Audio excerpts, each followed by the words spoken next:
Dark Souls 3 is a game that has some awesome menu music.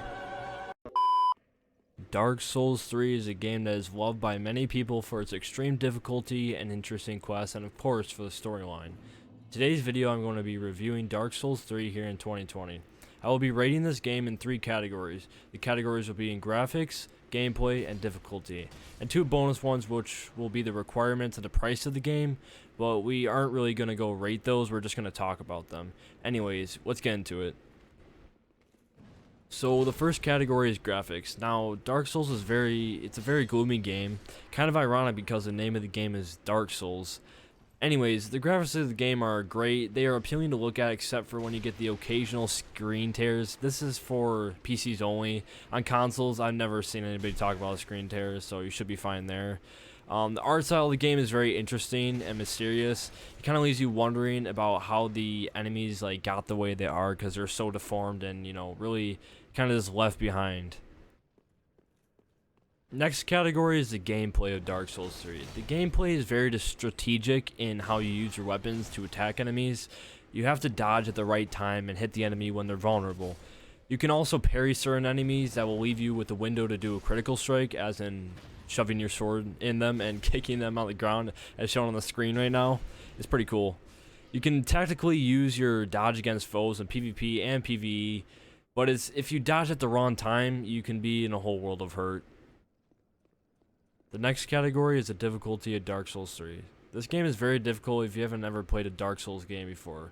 Dark Souls is a very different game from others. It punishes you if you don't take your time when fighting enemies and exploring new areas. You can't really load back saves, and when you die you lose all of your in-game currency known as souls, and you only have one chance to get them back. If you don't succeed in getting your souls back in one life, they will vanish out of thin air. It's crazy. So if you're new to Dark Souls, take your time. The next category is requirements. I'm talking as in the tech in your system to run it with a smooth experience. On consoles, the game will be capped at 30 FPS with an occasional frame drop during boss fights and where there are heavy particle effects.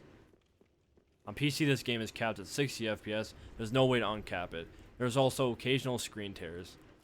The recommended system requirements for PC are an Intel Core i7-3770, an 8GB RAM stick, and a NVIDIA GeForce GTX 970, and that's according to Steam.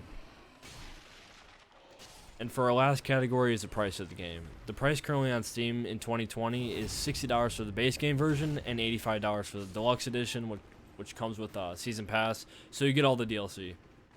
In my opinion, you should wait till there's a sale to pick up this game, but if you want to spend $60 for a game that will make you brutally fail, be my guest.